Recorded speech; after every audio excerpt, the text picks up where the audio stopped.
My name is Molly. I'm 32 and married to Justin, who is 35 and works in an office. I work from home as a freelance fashion designer. My work was a bit up and down at first, but then I got a big project with a great paycheck. With that money, Justin and I moved into a fancy high-rise apartment. Since I wanted to live in such a nice place, I agreed to cover the rent myself. Justin was really happy about the new apartment, and I thought our future looked bright, but then something unexpected happened. One day, Justin brought his 65-year-old mother, Betty, to our apartment. Her husband had died 3 years ago, and she had been living alone since then. Hi, Molly. Hi, Betty. It's been a while. What's up?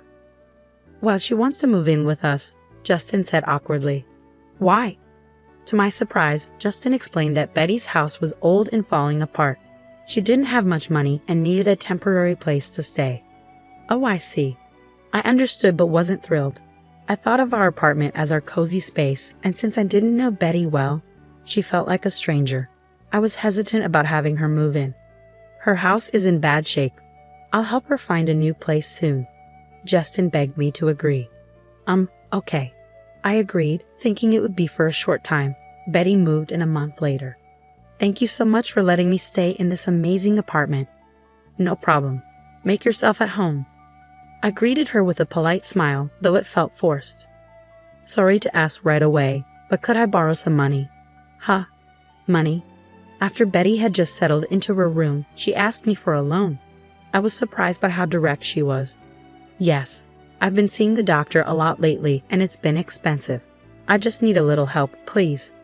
How much do you need? About $300 for now. Considering her age and possible health issues, I understood that medical expenses might be high. Okay, I took $650 from my purse and gave it to her. Later, Justin asked me for advice, and I felt uneasy, wondering if it had something to do with Betty. You know, we should get a new car. I was so surprised I nearly fell off my chair. What do you mean? We bought a car just 2 years ago. But it's too small. We need a bigger one. I didn't see why size mattered. The car was fine for the two of us, or three, if we included Betty. Why did the size matter so much? I mean, my mom doesn't like it. Why? I don't understand.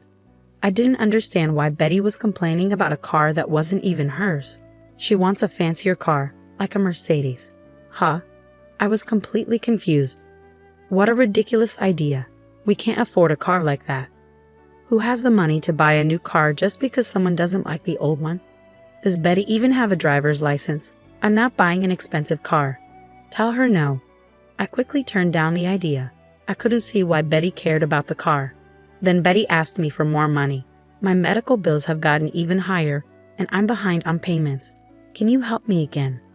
Should I be worried about your health? I asked her. Betty paused for a moment and said, Not really. I'm just feeling a bit down and having trouble sleeping. Therapy is really expensive. I'm really sorry. I understand. So how much do you need? About $1,000 for now. $1,000.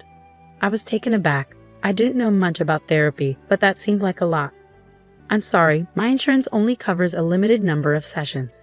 After that, I have to pay half the cost. Okay, I'll get it for you by tomorrow. Even though I was shocked by the amount, I tried to accept that therapy could be costly, but Betty kept coming up with new reasons for needing money, like medical bills and travel costs to visit sick friends. When I realized the total had exceeded $5,000, I was starting to get really frustrated, even though my job was going well. Then I noticed something odd. I decided to peek into Betty's room one day. What? I saw designer bags and wallets neatly arranged on the wall shelf in Betty's room. I was stunned. She had been borrowing money from me, claiming she was broke, but here she was with expensive items. I started to doubt the truth about her medical bills. A month later, Betty came to me asking for more money. Can you please wait? She said, almost angrily. I decided it was time to confront her. So I called Justin, who seemed unaware of what was happening. I need to ask you about Betty. What's she using the money for? Wait, what's going on, Melly? Justin had no idea what I was talking about. For my therapy sessions, prescriptions, and, Betty mumbled, not just those. Right, you've been buying designer clothes, bags, and other expensive things. Are you really seeing a therapist? Of course. Then show me the receipts. You must have them, right? When I pressed her with this direct question, she couldn't come up with a response. It became clear to me that she wasn't using the money for her health but for other things. Wait, what are you talking about? Justin was still confused. Betty has been wasting the money she borrowed from me. It's over $5,000. Even so, you're being too harsh. Can't you talk to her more gently? Justin was clearly siding with his mother. I don't have receipts. I was using the money for shopping and eating out with my friends, Betty finally admitted. I've noticed you seem relaxed and not at all depressed, even though you claim to have no money. If you were lying, please pay me back right now. Betty looked at me with desperate eyes. Wait, I can't come up with that much money right away. I've had enough, I said, pointing at her room. You have so many designer items. Sell them all if you need to, or move out. Justin, defending his mother, said, Hey, you're being unfair. She deserves a bit of luxury too. I wouldn't call it luxury. You've borrowed over $5,000, and it's wasted. It feels like a scam. You're being disrespectful. Don't act so entitled just because you're living here for free. If you're not happy with this, you should leave.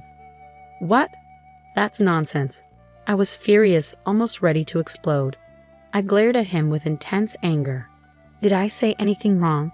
You're the one who brought Betty here. You just stay at home and do nothing.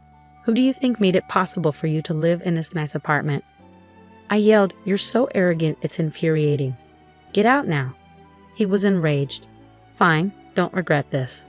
I grabbed only the essentials and left the apartment. I quickly found a new place to live.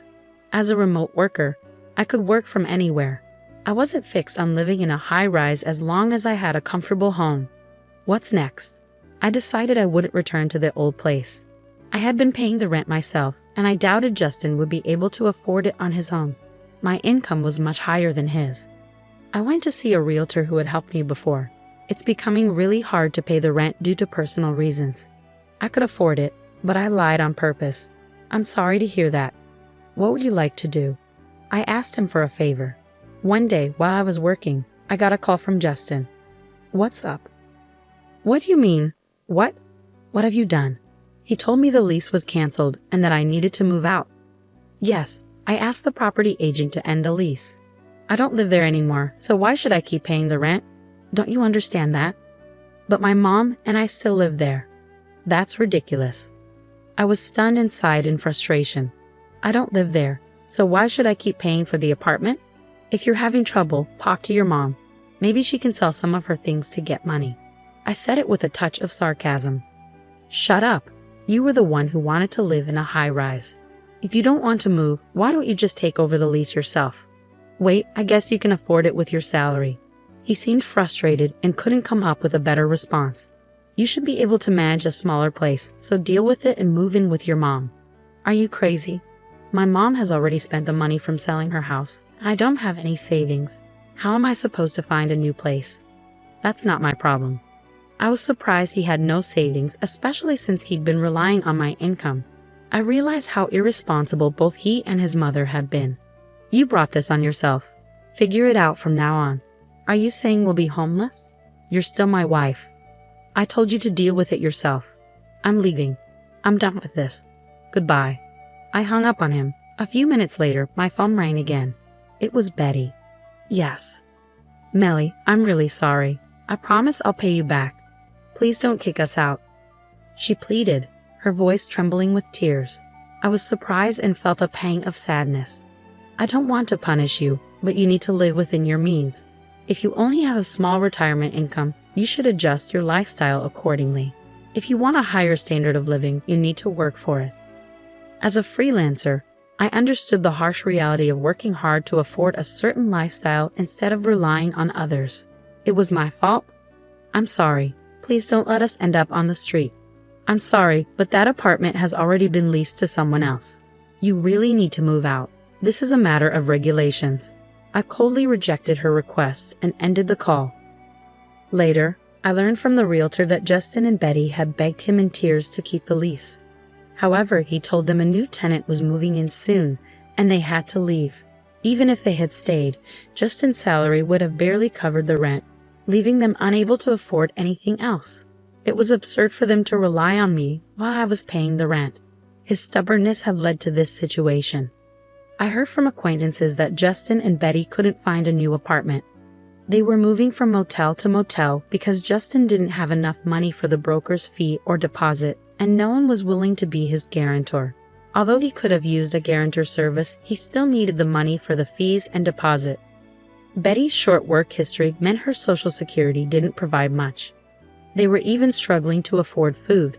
They had brought all this trouble upon themselves. On my side, I landed another big project and became financially more stable. Looking back on our marriage, I realized that relying too much on one partner, whether financially or otherwise, is not sustainable. When one person depends completely on the other, it can lead to major problems when things fall apart. As a result, Justin and I ended up separating and eventually divorced. Our feelings for each other had faded, and there was no reason to stay together. Now that we're no longer together, I feel a sense of relief.